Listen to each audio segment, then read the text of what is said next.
Good morning, everybody. On April 5th, the United States suffered the worst mine disaster in more than a generation. 29 lives were lost, families have been devastated, communities have been upended.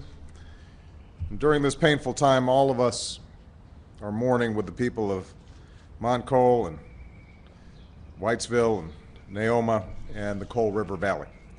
The people of West Virginia are in our prayers.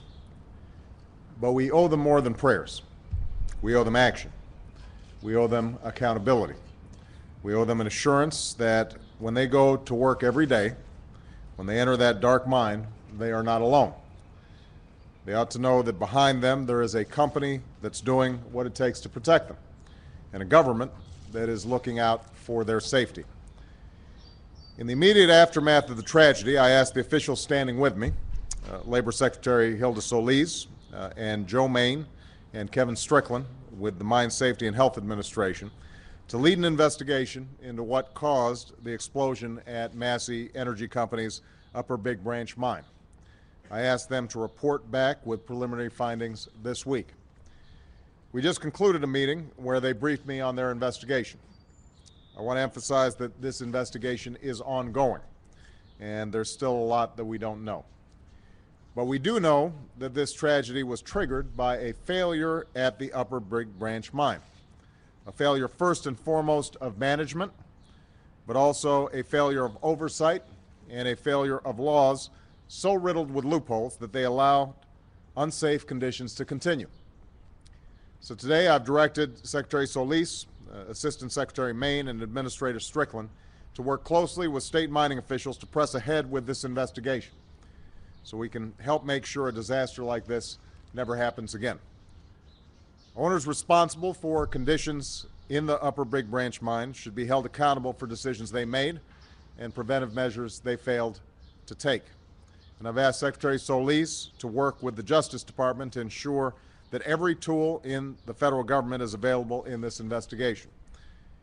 But this isn't just about a single mine. It's about all of our mines. The safety record at the Massey Upper Big Branch mine was troubling. And it's clear that while there are many responsible companies, far too many mines aren't doing enough to protect their workers' safety. And that's why yesterday Governor Manchin announced that West Virginia miners will take this Friday off from coal production so they can mourn their loss, but also reevaluate safety procedures. He also called for additional inspections in West Virginia mines. The federal government is taking sweeping actions as well. Starting today, we'll go back and take another look at mines across this country with troubling safety records and get inspectors into those mines immediately to ensure they aren't facing the same unsafe working conditions that led to this disaster. Second, I've directed Secretary Solis, Assistant Secretary Main, and Administrator Strickland to work with Congress to strengthen enforcement of existing laws and close loopholes that permit companies to shirk their responsibilities. Stronger mine safety laws were passed in 2006 after the Sago mine disaster. But safety violators like Massey have still been able to find ways to put their bottom line before the safety of their workers, filing endless appeals instead of paying fines and fixing safety problems.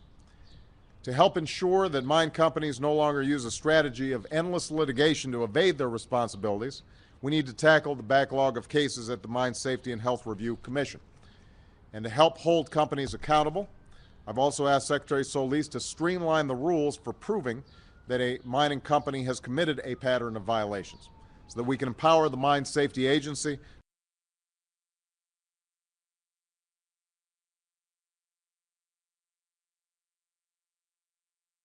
to take a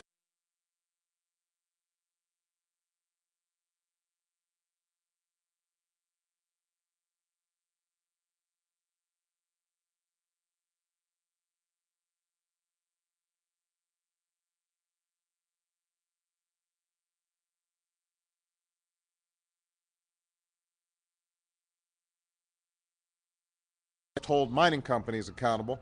We need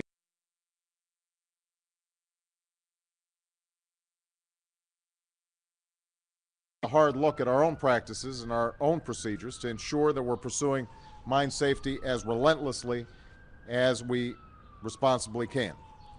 In addition, we need to make sure that miners themselves, and not just the government or mine operators, are empowered to report any safety violations.